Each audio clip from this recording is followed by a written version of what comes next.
الرحمن الرحیم۔ رسول اللہ صلی اللہ علیہ وسلم اور احساسات کی رعایت۔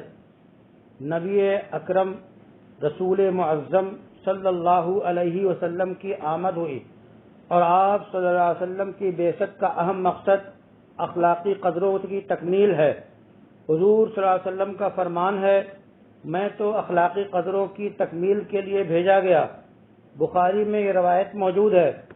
حضور صلی اللہ علیہ وسلم ایسے معاشرہ میں آئے جس میں اخلاقی قدروں کی کچھ رمق باقی تھی، کچھ ٹھیک تو کچھ بگڑی شکل میں تھی۔ آپ صلی اللہ علیہ وسلم ترمیم و تصحیح کے لیے آئے، گری پڑی بگڑی کی ترمیم اور نئی کی تعمیر کے لیے آئے، اخلاق کا خوشنما محل وجود میں آئے۔ یہ حقیقت ہے کہ اخلاقی تربیت و اصلاح کے ضروری اصولوں میں دوسروں کے احساسات کی رعایت بہت اہم ہے۔ احساسات کا مجروح ہونا، جذبات کا چکنا چور ہونا، مزاجی لطافت کی خیالی نزاکت کا خیال رکھنا قابل توجہ ہے، کیونکہ انسانی رحم محبت و شفقت کے دائرے میں رہ کر اصلاح کرنا مقصد ہے، انہدامی کارروائی یا ایذا رسانی مطلوب نہیں ہے۔ اسی لیے رسول اکرم صلی اللہ علیہ وسلم کی نمایاں خوبی اور کمال جذبات و احساسات کی رعایت کرنا تھا۔ لوگوں کو کیا ہوا؟ ریاست کے قیام کی شروعات میں حضور صلی اللہ علیہ وسلم اپنے ساتھیوں میں غلط باتیں دیکھتے لیکن ان کی اصلاح کے لیے براہ راست گرفت کی صورت اختیار نہ کرتے۔ مبادا غلط کاروں کے جذبات کو ٹھیس پہنچے۔ جب آپ صلی اللہ علیہ وسلم کسی کو غلطی پر دیکھتے تو خطبہ یا آواز میں فرماتے، لوگوں کو کیا ہوا؟ ام المومنین سیدہ عائشہ رضی اللہ تعالی عنہا کہتی ہیں، جب حضور صلی اللہ علیہ وسلم کے کانوں میں کسی کی کوئی شکایت پہنچتی تو یہ نہ فرماتے کہ فلاں کو کیا ہوا، اس نے ایسا کیوں کیا، بلکہ فرماتے لوگوں کو کیا ہوا، ایسا ویسا کرتے ہیں۔ ابو داؤد نے اپنی صحیح میں یہ روایت درج کی۔ اب جس میں وہ کمی ہوتی وہ سمجھ جاتا اور اصلاح کر لیتا اور رسوائی سے بچ جاتا۔ جرم کے بارے میں نہ پوچھیے۔ سخت ترین مخالفین قریش کے کافروں کے ساتھ باہمی گفتگو کے وقت جذبات کی رعایت میں قرآن کریم نے رسول اللہ صلی اللہ علیہ وسلم کی معیاری تہذیب اور ادب و لحاظ کی بلندی کو نقل کیا ہے۔ قرآن نے کہا، یہ نہیں کہا کہ ہمارے عمل کے بارے میں آپ سے نہیں پوچھا جائے گا، قیامت کے دن مراد ہے، اور نہ ہم سے تمہارے جرموں کے بارے میں سوال ہوگا۔ وَلَا تُسْأَلُوا عَمَّا كَانُوا، یہ ہے قُلْ لَا تُسْأَلُونَ عَمَّا أَجْرَمْنَا وَلَا تُسْأَلُوا عَمَّا تَعْمَلُونَ، یہ نہیں کہا کہ ہمارے عمل کے بارے میں آپ سے نہیں پوچھا جائے گا، قیامت کے دن مراد ہے، اور نہ ہم سے تمہارے جرموں کے بارے میں سوال ہوگا۔ جذبات کو ٹھیس نہ پہنچانے کی یہ بڑی دلکش ادا ہے۔ مردوں کی برائی نہ کرو۔ بعض مرنے والے برائیاں اور خرابیاں ہوتی ہیں، لوگوں کے جذبات مجروح نہ ہوں، اس لیے رسول اللہ صلی اللہ علیہ وسلم مرنے والوں کے عیوب رشتہ داروں دوستوں کے سامنے بیان کرنے سے منع فرمایا۔ حدیث میں ہے، مردوں کو گالیاں نہ دو کہ اس سے زندوں کو تکلیف پہنچاؤ گے۔ ترمذی میں یہ روایت موجود ہے۔ مرنے والے نے جس قدر بھی جرم و معصیت اور فساد بپا کیا ہو وہ اس کا ذمہ دار ہے۔ عبادت میں جذبات کی رعایت۔ سارے لوگ طاقت برداشت اور عمر میں یکساں نہیں ہوتے، اس لیے جو امام نمازیوں کی امامت کرے وہ نمازیوں کے جذبات کی رعایت کرے، نہ لمبی پڑھائے نہ کہ اس کے پیچھے بوڑھے ضرورت مند اور بیمار نمازی ہیں۔ رسول اللہ صلی اللہ علیہ وسلم نے اپنے صحابہ کو اس کی تلقین فرمائی۔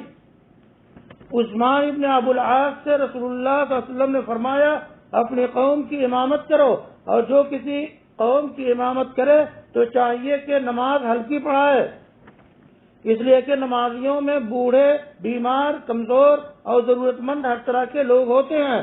ہاں، جب کوئی تنہا نماز پڑھے تو جس طرح چاہے پڑھے۔ امام مسلم نے اپنے صحیح میں روایت درج کی۔ بدترین دشمن کی نماز۔ عبداللہ ابن ابی محمد عربی صلی اللہ علیہ وسلم کا بدترین دشمن تھا، منافقوں کا سردار تھا۔ اس نے پیارے رسول صلی اللہ علیہ وسلم کو بے پناہ اذیت پہنچائے، اس نے نبی کو گالیاں دی، مدینہ منورہ سے نکال دینے کی دھمکی دی۔ جنگ احد میں 1/3 فوج لے کر لوٹ گیا۔ آپ کی عزت و ناموس ام المومنین عائشہ رضی اللہ تعالی عنہا پر نامناسب تہمت لگائی۔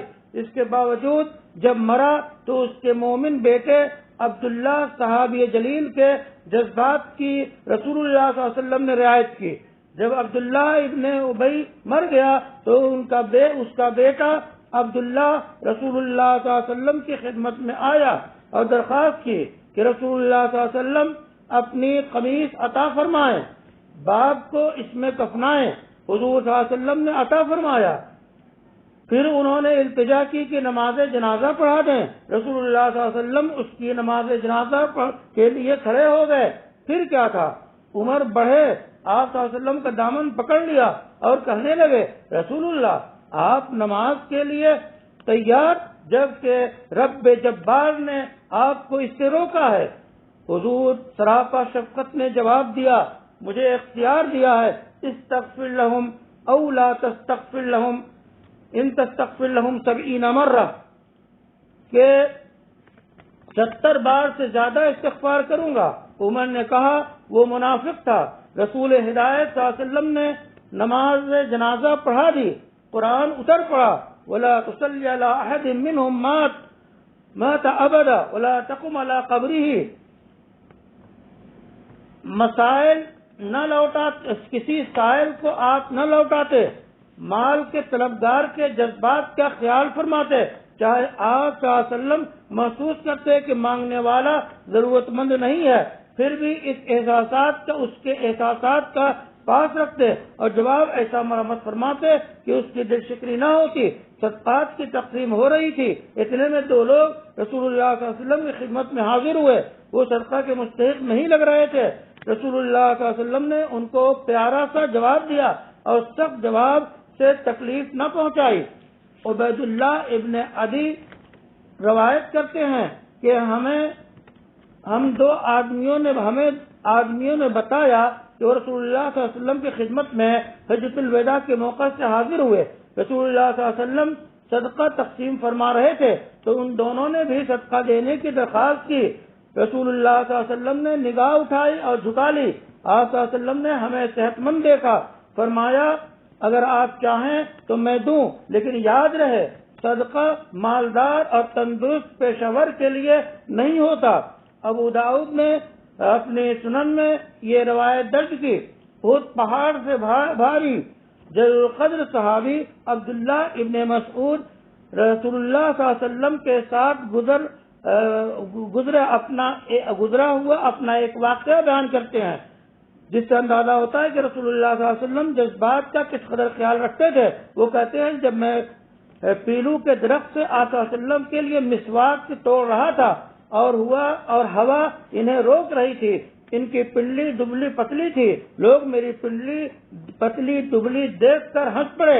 رسول اللہ صلی اللہ علیہ وسلم نے پوچھا کیوں ہنس رہے ہیں؟ جواب ملا ان کی پنڈلی پتلی کو دیکھ کر ہنس رہے ہیں۔ حضور صلی اللہ علیہ وسلم نے فرمایا بخدا جس کے قبضہ قدرت میں میری جان ہے، یہ دونوں پنڈلیوں کا وزن میزان میں احد پہاڑ سے زیادہ ہوگا۔ رسول اللہ صلی اللہ علیہ وسلم نے بعض صحابہ کو ابن مسعود کی پتلی پنڈلیوں پر ہنستے دیکھا تو ان کی دلجوئی فرمائی اور ان کے ضمیر کو خوشیوں سے بھر دیا، ان کے جذبات کا خیال اس قدر فرمایا اور اتنی عظیم تعریف فرمائی۔ صفہ والے مدینہ منورہ میں رسول اللہ صلی اللہ علیہ وسلم کے صحابہ کی ایک جماعت فقر و فاقہ کے شکار تھی، وہ بیچارے گزر بسر کے لیے کچھ نہ پاتے تھے، ان کے لیے مسجد نبوی کا ایک گوشہ خاص تھا، وہیں وہ آرام کرتے، شب و روز کے لیے وہیں ٹھکانا تھا۔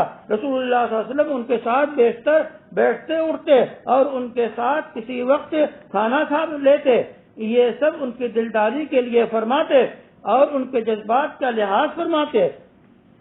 آج تو رحمت کا دن ہے، جب فاتح اعظم رسول رحمت فتح مکہ مکرمہ کے لیے چلے اور لشکر کو مختلف ٹکڑیوں میں تقسیم کر دیا۔ اور ہر دستہ کا قائد قدیم صحابہ میں سے تھا. ادھر قریش کے سرداران تھے. جب انہوں نے لشکر آنے کی خبر سنی تو صورت کے جائزہ کے لیے آگے بڑھے. رسول اللہ صلی اللہ علیہ وسلم نے ان کے بارے میں بتایا. ان کا ایک بڑا لیڈر ابو سفیان تھا. رسول اللہ کو یہ اچھا لگا کہ ان کے سرداران قریش کے سامنے اپنی فوج کی طاقت کا مظاہرہ کریں. پھر فوجی ٹکڑیاں اور دستے رسول اللہ صلی اللہ علیہ وسلم اور ان سرداروں کے سامنے سے گزرے. ایک ٹکڑی دوسری آئی, ایک ایک کر کے سلسلہ چلتا رہا. ان میں اہل مدینہ کے انصار کی ٹکڑی آئے اور ان انصاریوں نے رسول اللہ صلی اللہ علیہ وسلم کو ہجرت کے وقت اپنا سب کچھ پیش کیا. ان کی قیادت سعد ابن عبادہ کے سردار خزرج کے سردار کر رہے تھے. جب وہ ابو سفیان کے سامنے سے گزرے تو آواز لگائی, ابو سفیان, آج کا دن قتل عام کا دن ہے. آج کعبہ میں لڑنا بھی درست ہے. جب نبی اکرم صلی اللہ علیہ وسلم ابو سفیان کے قریب سے گزرے تو ابو سفیان نے کہا, آپ کو نہیں معلوم سعد ابن عبادہ کیا کہہ کر گئے؟ آپ صلی اللہ علیہ وسلم نے دریافت فرمایا کہ انہوں نے کیا کہا؟ تو ابو سفیان نے بتایا کہ یہ کہہ کے گئے ہیں کہ آپ قریش کے کام تمام کر دیں گے. آپ صلی اللہ علیہ وسلم نے فرمایا, سعد نے غلط کہا, بلکہ آج دن وہ ہے جس میں اللہ کی کعبہ کی عظمت اور زیادہ کرے گا. آج کعبہ کو غلاف پہنایا جائے گا. پھر سعد کو پیغام بھیجا اور جھنڈا ان سے لے لیا اور ان کے صاحبزادہ قیس کو دے دیا. قریب تھا کہ جنگ چھڑ جاتی, فتنہ پھیلتا. دشواری کا حل نبوی حکیمانہ اخلاق کریمانہ نے نکال لیا اور حکمت کی باران رحمت نے ماحول کو سرد کر دیا. جب رسول اللہ صلی اللہ علیہ وسلم نے قریش کے سرداروں کے جذبات کی رعایت فرمائی اور ان کے خوف کو ختم کر دیا, سعد ابن عبادہ کی بات کو غلط قرار دیا اور جتا دیا کہ آج خونریزی کا دن نہیں ہے بلکہ رحمت و مہربانی کا دن ہے. آج کعبہ میں خونریزی درست نہیں ہوگی بلکہ کعبہ کی عظمت فراواں ہوگی. غلاف پہنایا جائے گا اور اسی پر بس نہیں بلکہ قیادت میں تبدیلی کر دی. ابن عبادہ کو جھنڈا عطا کیا. یہاں بھی حکمت کام کر رہی تھی اور بڑا سبق مل رہا تھا کہ جذبات کی رعایت کا کیا طریقہ ہے. جب قیادت کی تبدیلی کی تو ان کے بیٹے ہی کو بنایا تاکہ دلجوئی بھی ہو اور ان کے لیے دست بردار ہونا آسان بھی ہو اور دل میں میل نہ آئے. وصلی اللہ علی النبی الکریم.